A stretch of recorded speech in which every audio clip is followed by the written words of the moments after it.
Your Honor, we do have a plan. We're coming up with a memorandum of agreement.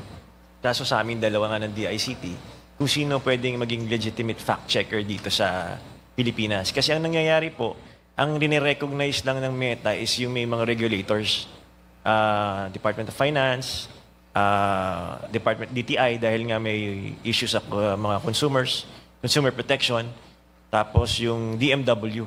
So pati po kami sa PCO, naalala ko nung naglabas po ng fake memo, may isang naglabas ng fake memo Yes, na di I umano remember galing that. sa Oo.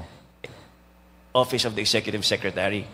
Ngayon, sinabi ko sa CICC, sa Cybercrime and Investigation Coordinating Council, pare, national security concern na to. Pwede bang sabihan mo yung mga platforms, tanggalin agad yung memo na yan dahil fake news yan. Alam mo, sir, natanggal, hindi nila tinanggal.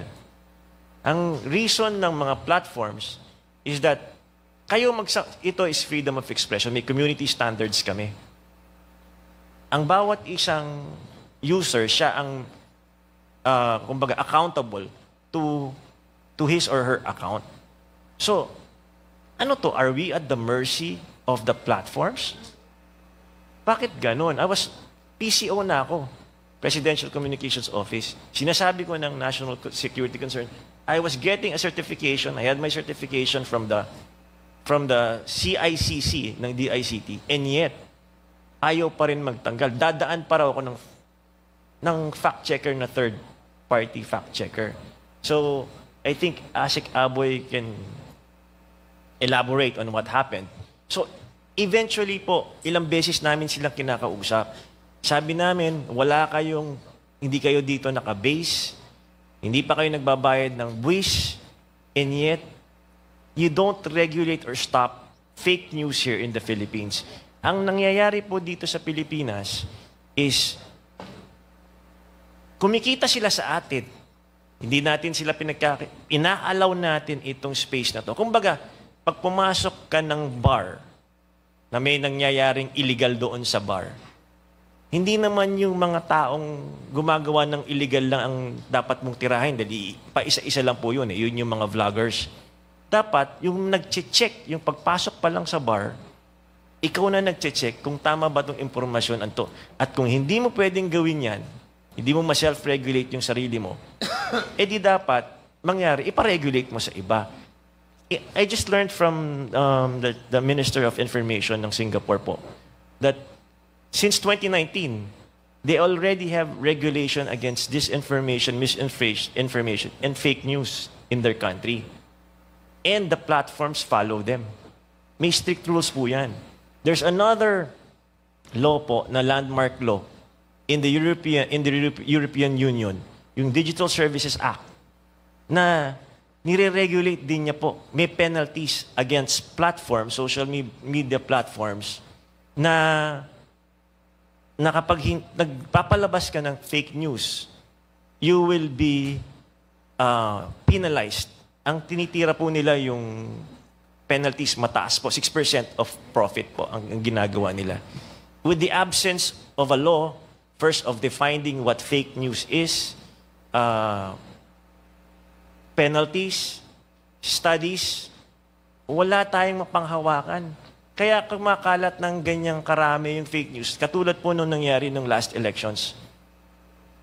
In the last elections, many public servants, yung mga iba kasi, ilang buwan o ilang taon ng preparation na kakasira sa isang politiko, yun lang ginamit nila. Disinformation, misinformation, fake news, laban sa kandidato. Natalo o kaya bumaba yung kanilang support. Kasi dahil nga dun sa paninira, and yet hindi ma-stop eh. Kasi nga, usually ang ginagawa ng ibang mga politiko or ibang mga kalaban, nag-hire yan ng trolls, cyber warriors. So, sa kakasira, lahat naman tayo nasa cyber world na yon. Dalawa ng mundo ng Pilipino eh. Yung real world, yung cyber world. Most of people now, probably half of their time, spare time, napupunta sa cyber world. Ito na yung nakikita nila. So, nai-influensyahan yung utak ng tao. Paano kung ang tao, binibase niya ang desisyon niya sa mga fake news o kasinungalingan? isipin mo kung ang mga botante natin boboto base sa impormasyon ng kasinungalingan, anong klaseng generation, anong klaseng democracy meron tayo? Another threat po, if you do not put a stop to fake news, is that eventually, our people will no longer decide based on informed decisions, but based on lies. We agree that there is a right to information, but that right should be accurate information. In the Philippines, ang pangkontra po natin sa fake news is yung cybercrime law pa rin, na dapat may intent. Dito sa atin, wala pa po tayong batas na dapat tapusin itong laban natin sa fake news. The fight against fake news is not just for the present, but it's for the future of our country.